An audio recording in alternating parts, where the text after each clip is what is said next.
Hello बच्चों, कैसे हैं आप सब। स्वागत है आपका आपके अपने YouTube channel the royal coaching बस में। सबसे पहले तो मैं धन्यवाद देना चाहूंगा उन सभी का जिन्होंने हमारे इस चैनल पर चैनल को लाइक किया और कमेंट्स किए। उन्हें सभी को दिल से धन्यवाद देता हूं और साथ ही उन सभी को भी देता हूं जो इस चैनल को देख रहे हैं। और साथ ही जो एजुकेशन का जो सफर हमने स्टार्ट किया है कोचिंग बस के नाम से, आप सभी उस सफर में बैठ के अच्छा सा सफर कर रहे हैं। अब हम इसी सफर को आगे बढ़ाते हैं। अब जैसा कि हमारा अध्याय 8 चालू हो चुका है मानव कल्याण में सूक्ष्म जीव, क्लास 12 का जो चैप्टर 8 है मानव कल्याण में सूक्ष्म जीव। तो आइए अब हम इसको पढ़ते हैं, आगे का सफर हम जारी करते हैं कि मानव कल्याण में सूक्ष्म जीव, जो सूक्ष्म जीव होते हैं उनकी मानव कल्याण में क्या भूमिका होती है। तो सबसे पहले तो हम देखेंगे भैया सूक्ष्म जीव क्या होता है। अगर सूक्ष्म जीव शब्द आया है तो इसलिए हमने सबसे पहला जो टॉपिक लिया है वो सूक्ष्म जीव ही है। तो हम सूक्ष्म जीव की अगर बात करें, ऐसे जीव जिन्हें नग्न आंखों से नहीं देखा जा सकता वो सूक्ष्म जीव कहलाते हैं। सबसे खास चीज ये है कि इन्हें मोनेरा जगत के अंतर्गत रखा गया है सूक्ष्म जीवों को, और इनमें केंद्रिका नहीं पाई जाती। बेटा जो भी बात मैं बोल रहा हूं आप उसे नोट करके ही चलना कि सूक्ष्म जीव जो होते हैं उन्हें नग्न आंखों से नहीं देखा जा सकता, इन्हें मोनेरा जगत में रखा गया है और इनमें केंद्रिका नहीं पाई जाती है। इनमें केंद्रिका क्यों नहीं पाई जाती? क्योंकि ये बेटा एक कोशिकीय जीव होते हैं और साथ ही इनमें प्रकाश संश्लेषण की क्षमता बहुत अधिक होती है। कभी एग्जाम में ऑब्जेक्टिव के रूप में आ जाए कि प्रकाश संश्लेषण की क्षमता किसमें सबसे अधिक होती है, तो सूक्ष्म जीवों में प्रकाश संश्लेषण की क्षमता सबसे अधिक होती है। और सबसे खास बात, ये स्वयंपोषी भी होते हैं और ये परपोषी भी होते हैं। स्वयंपोषी तो अपने भोजन का निर्माण खुद करते हैं और समय आने पर अपने भोजन के लिए किसी दूसरों पर भी निर्भर होते हैं। अगर हम बात करें कि जो सूक्ष्म जीव होते हैं वो दो प्रकार के होते हैं, एक होता है जीवाणु और एक होता है विषाणु। जीवाणु को बेटा बैक्टीरिया बोलते हैं और विषाणु को बोलते हैं वायरस। अब जीवाणु की बात करें तो जीवाणु में भी वही कॉमन चीज है कि इसे मोनेरा जगत में रखा गया है। जीवाणु को भी ये भी एक कोशिकीय होता है, ये स्वयंपोषी और परपोषी दोनों होता है। लेकिन एक सबसे खास बात इसमें आती है कि इसकी कोशिका जो भित्ति होती है वो म्यूकोपेप्टाइड की बनी होती है। बेटा ध्यान देना कि इसकी कोशिका भित्ति म्यूकोपेप्टाइड की बनी होती है। चीजों को नोट करके आप चलना।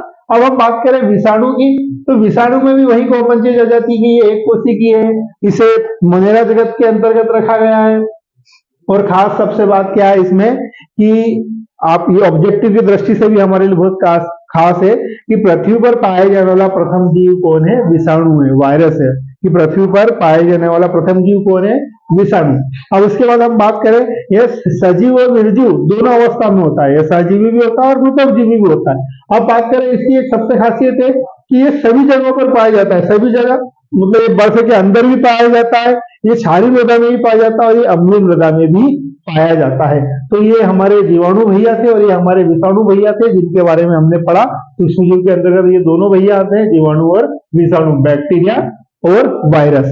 अब हम बात करें कि घरेलू उत्पाद में सूक्ष्म जीव की क्या भूमिका होती है। घरेलू उत्पाद आपने देखा होगा बेटा, घर में हम बहुत सारी चीजें बनाते हैं, जिसे दही हम बनाते हैं, पनीर बनाते हैं, इडली बनाते हैं, डोसा बनाते हैं। ये सभी एक प्रकार के क्या हो गए? घरेलू उत्पाद हो गए जो घर में बनाए जाते हैं। तो हम देखें कि भैया इसकी सूक्ष्म जीव जो होते हैं इनकी क्या भूमिका होती है। तो सबसे पहले अगर हम बात करें दही की, तो दूध से दही बनने की जो क्रिया जो होती है बेटा, आपको पता ही होगा कि दूध से ही क्या बनता है? दही बनता है। तो दूध से जो दही बनने की जो क्रिया होती है वो किण्वन के द्वारा होती है। अब ये भी हमारा ऑब्जेक्टिव है कि दूध से दही बनने की क्रिया किसके कारण होती है? किण्वन के कारण होती है। और किण्वन की जो क्रिया होती है, किण्वन की क्रिया में जो सहायक होता है वो होता है लैक्टोबैसिलस बैक्टीरिया। बेटा ये नोट कर लेना, ऑब्जेक्टिव की दृष्टि से महत्वपूर्ण है कि जो दही जो बनता है, दूध से दही जो बनता है वो किण्वन के द्वारा बनता है और किण्वन की जो क्रिया होती है वो लैक्टोबैसिलस बैक्टीरिया के द्वारा होती है। तो अगर हम बात करें कुछ महत्वपूर्ण चीजें इसके लिए नोट करने जैसी चीजें आप लोगों के लिए भी, कि प्रोटीन को बेटा कैसीन भी कहा जाता है। जो दूध में जो प्रोटीन पाया जाता है उसे क्या कहते हैं? कैसीन कहते हैं। और कैसीन क्या करता है? ये रोगों से रक्षा करता है। कैसीन हमारी रोगों से रक्षा करता है।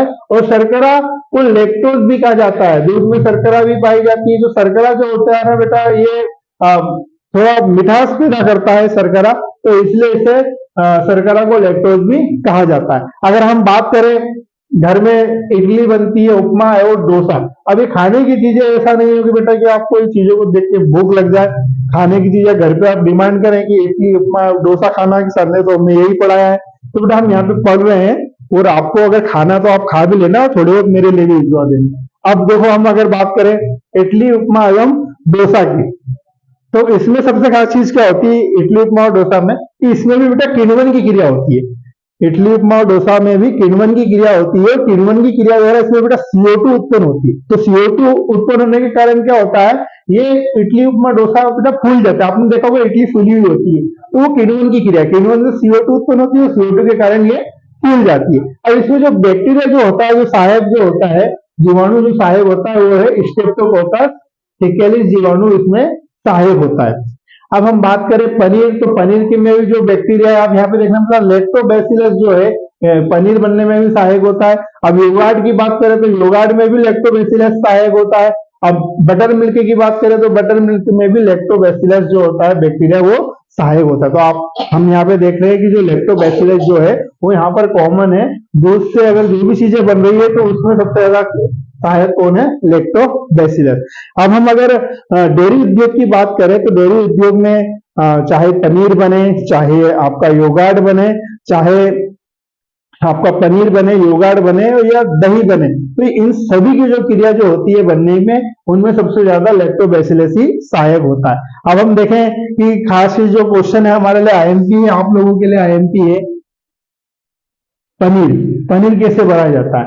तो पनीर दूध उत्पाद होता है। पनीर कैसा उत्पाद होता है बेटा, दूध उत्पाद होता है, मतलब दूध से बनने वाला उत्पाद। अब जिसमें क्या है, प्रोटीन पाया जाता है। अब सिंपल सी चीज है कि जो पनीर है वो दूध से बनता है, तो इसमें सबसे ज्यादा क्या पाया जाता है, पनीर में प्रोटीन पाया जाता है। अब इसको बनाने के लिए दूध को सबसे पहले बेटा साफ कपड़े से छान लिया जाता है। जो दूध होता है उसे साफ कपड़े से छाना जाता है और साथ ही से 75 डिग्री सेल्सियस पर गर्म किया जाता है। दूध को 75 डिग्री सेल्सियस गर्म करते हैं और साथ ही फिर उसे 30 डिग्री सेल्सियस पर क्या करते हैं बेटा, वापस उसे ठंडा कर देते हैं। जब ये प्रक्रिया जब पूरी हो जाती है तो उसमें कुछ मात्रा में लैक्टोबैसिलस एंजाइम और लैक्टोबैसिलस जीवाणु को मिला दिया जाता है। अभी मिलने के बाद क्या होता है बेटा कि ये बिल्कुल हमारा जो पनीर है थोड़ा बनकर तैयार हो जाता है। फिर क्या होता है कि इसे कई टुकड़ों में काट दिया, जो हमारा पनीर जो तैयार हुआ है फिर उसे कई टुकड़ों में काट दिया जाता है उसमें, और नमक वो पानी में फिर उसे डाल दिया जाता है। तो जो पनीर ऊपर जो तेज जाता है वो अच्छा पनीर होता है, जो नीचे बैठ जाता है वो पनीर अच्छा नहीं होता है। उसके बाद जो पनीर की वसा को खत्म कर देता है, जब इसे हम पानी के अंदर डालते हैं नमक और पानी में, तो ये कहते हैं जो पनीर में जो वसा पाई जाती है उसे खत्म कर देता है। तो बेटा ये हमारा जो आपका जो टॉपिक था ये पूरा कंप्लीट हुआ है यहाँ पे। तो मुझे लगता है आपको समझ में आ रहा होगा। आप कमेंट्स जरूर कीजिएगा और सबसे पहले आप इसका स्क्रीनशॉट ले लीजिए ताकि आपको नोट्स बनाने में आसानी हो।